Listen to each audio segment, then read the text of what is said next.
Psicóloga, como utilizar a escala de depressão pós-parto de Edinburgh. O meu nome é Rafaela Schiava, eu sou psicóloga perinatal, autora de vários trabalhos sobre saúde mental materna, autora de instrumentos que os psicólogos perinatais podem utilizar, e neste canal eu ensino psicólogos a se tornarem mais requisitados e mais seguros através do conhecimento na área de psicologia perinatal. Então vamos falar um pouquinho desse instrumento, a escala de depressão pós-parto de Edinburgh. Olha só, psicólogos perinatais com certeza vão ter que lidar muito com casos de mulheres que vão apresentar sintomas de depressão neste período, tá? Então, olha, é assim, a gente sempre imaginou, né, que a depressão, ela sempre seria mais comum no pós-parto, coisa que não é verdade. As pesquisas dos últimos 15 anos já revelaram que a depressão é mais comum na gestação. E olha, falar que depressão é mais comum na gestação não é dizer que não existe depressão pós-parto, tá? Existe sim depressão pós-parto, mas ela não é tão comum como a gente acreditava. O que acontece é que a maioria dos casos as mulheres começaram a apresentar sintomas de depressão na gestação. Esses sintomas eles não foram identificados porque a gente não tem esse tipo de avaliação, tá? Ainda porque o número de psicólogos perinatais no Brasil ainda é muito pequeno, e se a gente for olhar, os enfermeiros acabam não fazendo essa triagem, os obstetras também acabam não fazendo essa triagem no pré-natal. Então, muitas mulheres vão apresentar sintomas de depressão na gestação, não será identificado, vai se cronificar e se mantém no pós-parto. E aí, então, no pós-parto, a gente tem um número alto também de mulheres que estão apresentando sintomas de depressão, mas não significa que é depressão pós-parto, mas sim uma depressão que começou na gestação, se cronificou e se manteve no pós-parto. O fato é que durante muito tempo a gente viveu a romantização da maternidade. Então, inclusive, cientistas acreditavam que mulheres, o seu sonho seria engravidar, né? Então, que as mulheres elas ficam plenas e felizes quando descobrem que estão grávidas. Então, se elas estão plenas e felizes nesse momento, não tem por que a gente estudar elas. Bom, ela se torna mãe e a gente começa a observar algumas coisas. Mulheres que choram, mulheres que abandonam o bebê, que matam o bebê, que se sentem tristes, infelizes, né? Então, começa, bom, se uma mulher está apresentando isso, logo deve ter relação com os hormônios, né? Porque tem uma queda bruta de hormônios após o nascimento. Vamos estudar isso, pronto, descobrimos, é uma depressão pós-parto. E aí, então, começaram a estudar o pós-parto, né? Porque os problemas ficavam mais visíveis ali no pós-parto, porque essa mulher tá com a criança. Não se via tanto no período de gestação. Até que há uns 15, 20 anos atrás, pesquisadores começaram também a querer investigar sobre saúde mental na gestação e pronto, descobriram que a maioria das alterações emocionais significativas, elas já estão presentes desde a gestação. Elas se cronificam e se mantêm no pós-parto, tá? Para vocês terem noção, a cada 4 gestantes, uma vai estar apresentando sintomas de depressão.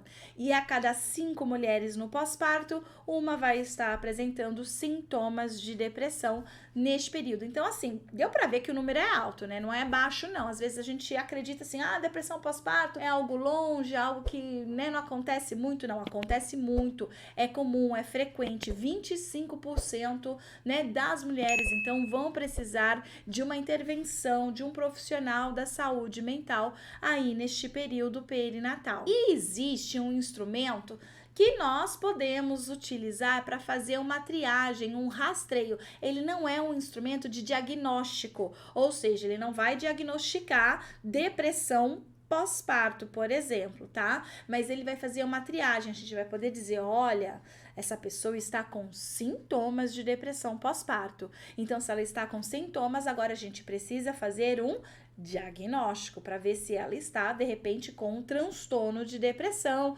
ou se a gente precisa encaminhar ela para uma psicoterapia, uma orientação, algo assim para tirar ela deste estado, né, de apresentação de sintomas depressivos.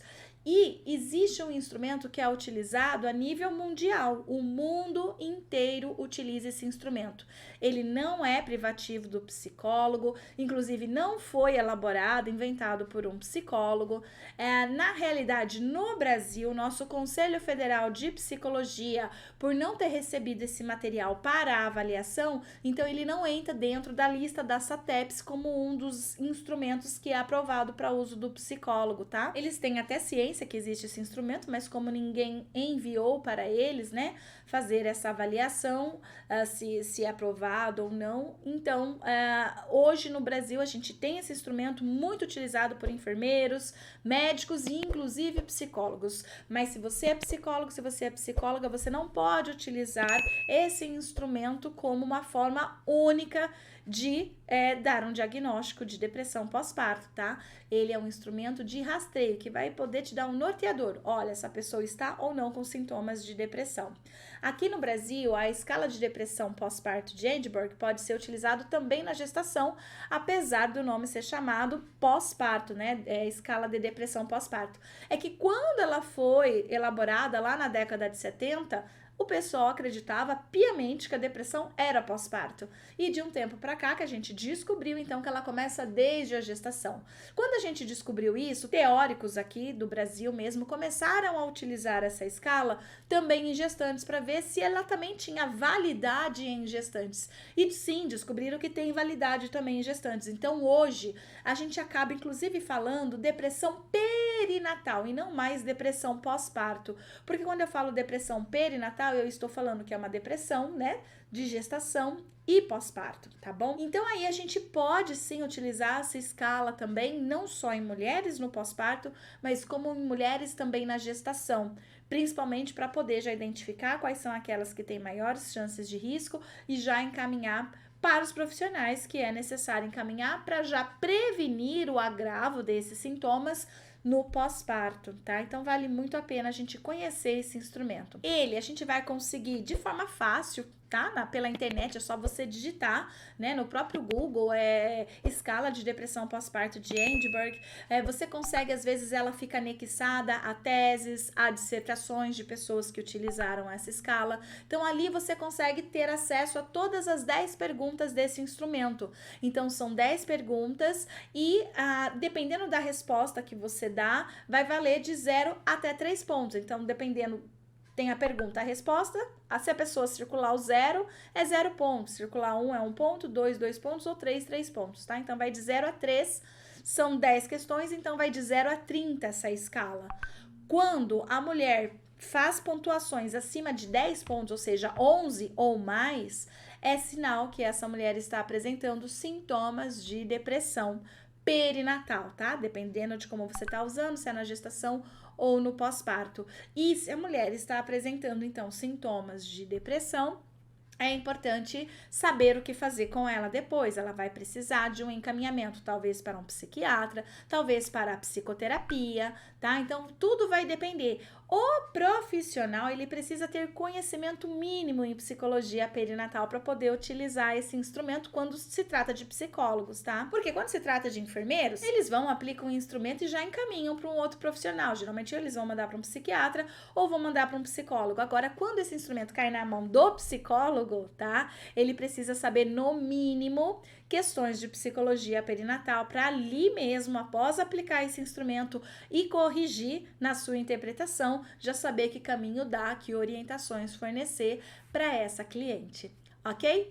Então é isso aí, pessoal. Espero que vocês tenham gostado, né, de conhecer esse instrumento, mais essa possibilidade que você pode utilizar aí na clínica de saúde, na unidade básica, no hospital, não sei onde você trabalha, mas se você atende gestantes e mulheres no pós-parto, essa é uma ferramenta que você precisa conhecer. Rafa, mas se eu for psicóloga e precisar fazer um laudo a respeito de sintomas de depressão, eu posso usar EPDS? No caso, não. Aí eu recomendo que você vá pro inventário de depressão de Beck mesmo, tá? Esse é um instrumento privativo do psicólogo, tá? Então, ali você pode estar olhando também e somado junto com a EPDS, fazer algum tipo de indicação, laudo, né? Encaminhamento aí da sua cliente ou dar continuidade aí na psicoterapia, se você for uma psicóloga, um psicólogo perinatal.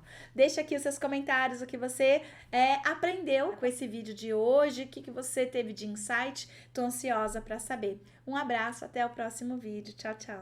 Even when you feel low, you can still go. Even when you feel slow, you can still go. Even when there's no hope, you can still go. I never answer to no, man, I still go. Go, go.